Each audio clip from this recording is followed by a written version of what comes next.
Assalamualaikum.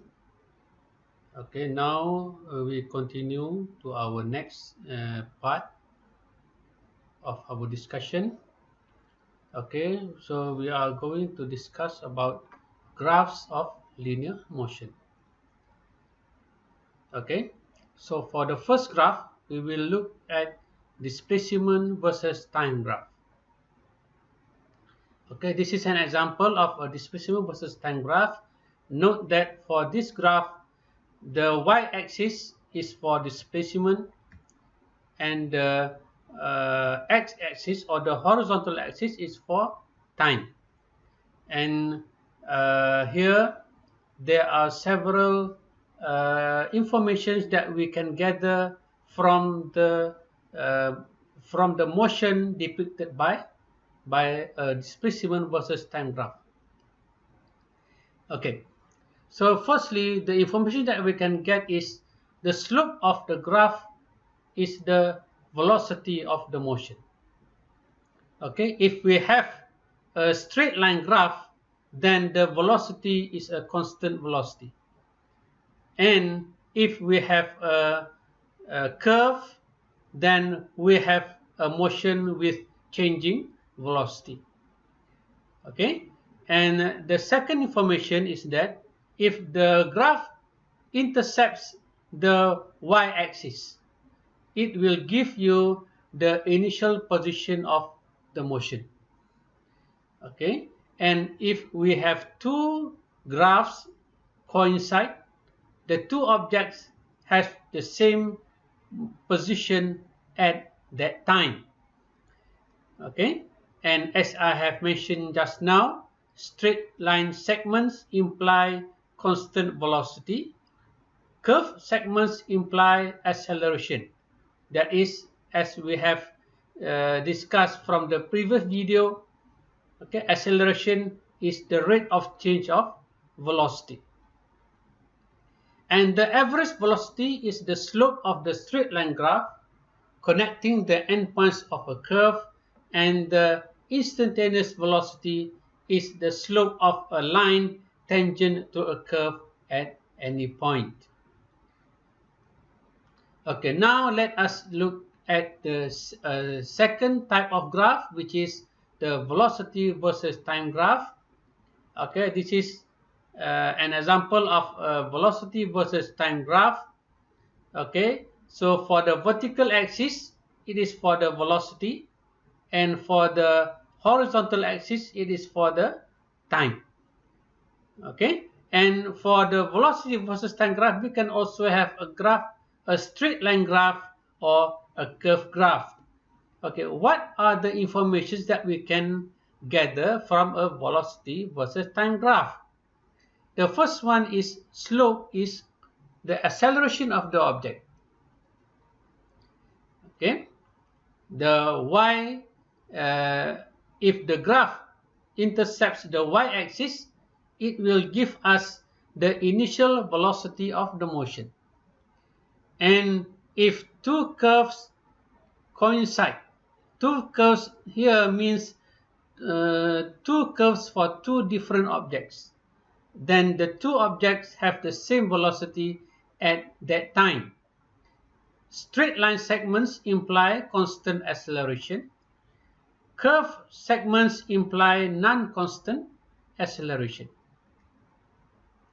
Average acceleration is the slope of the straight line connecting the endpoints of the curve. The positive slope implies an increase in velocity in the positive direction. Remember, velocity is a vector quantity. So velocity carries the information of the magnitude, okay, and also the direction. So the positive slope means increase in velocity and in the positive direction. Whereas for negative slope, it implies an increase in velocity, but in the negative direction. Okay. For zero slope, or we can say this is a horizontal graph. horizontal line in a velocity versus time graph. This implies motion with constant velocity. All right? And the area under the graph can be used to calculate the displacement of the motion at that duration. Okay, the third graph is the acceleration versus time graph. This is an example of an acceleration versus time graph. The vertical axis is for the acceleration. The horizontal axis is for time. Okay, so the information that we can have from velocity versus time graph, that is, the slope is a jerk. Okay. Number two, the zero slope implies motion with constant acceleration. The y-intercept, that is, if the line intercepts with the y-axis, it indicates the initial acceleration of the object. If two curves coincide, the two objects have the same acceleration at that time. Horizontal segment of the graph implies constant acceleration, and the area under the graph is the change in the velocity of the object.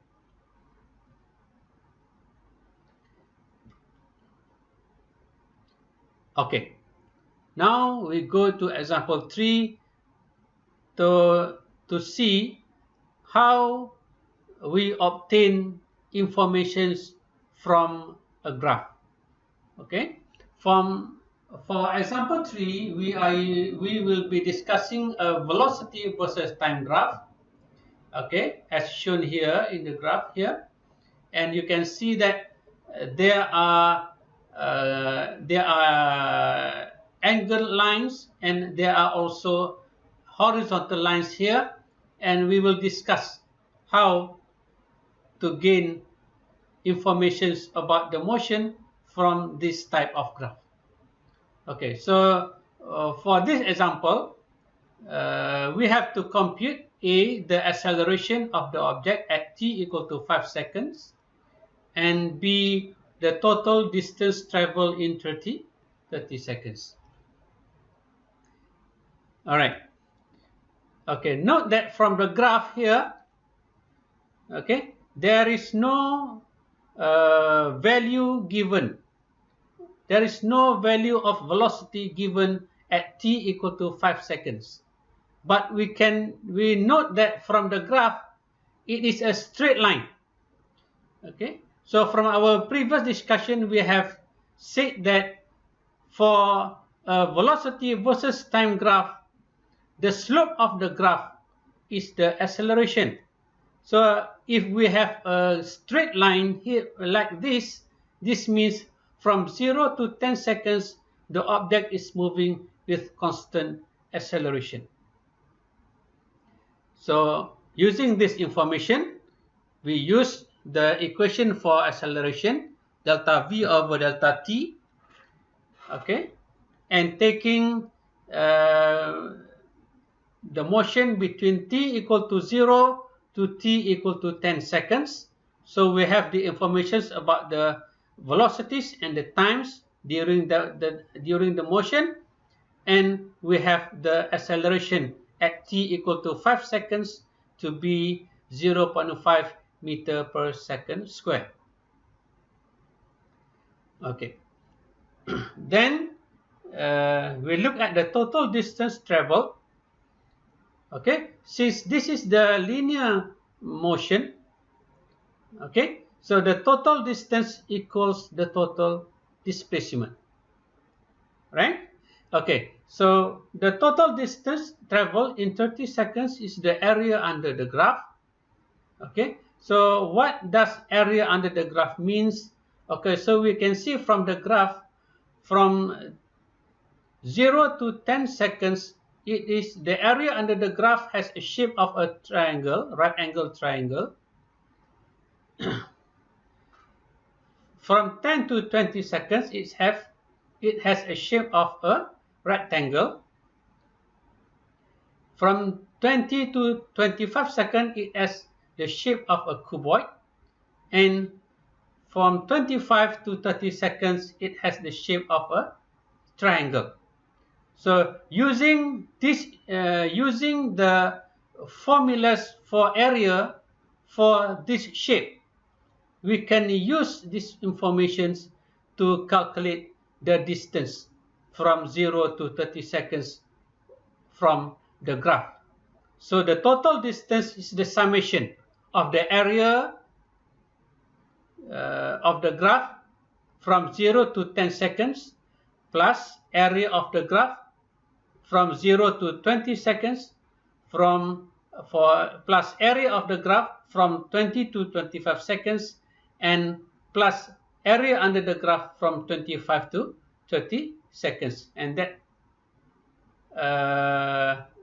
is the step that we have been shown there. Okay, we use the formula for area for the specific shapes that we have mentioned just now. Okay, so from the calculation, so we have the total distance to be 162.5 meters. Okay, that's all for graphs in linear motion. Thank you for your attention. See you in our next video. We will discuss equations of linear motion.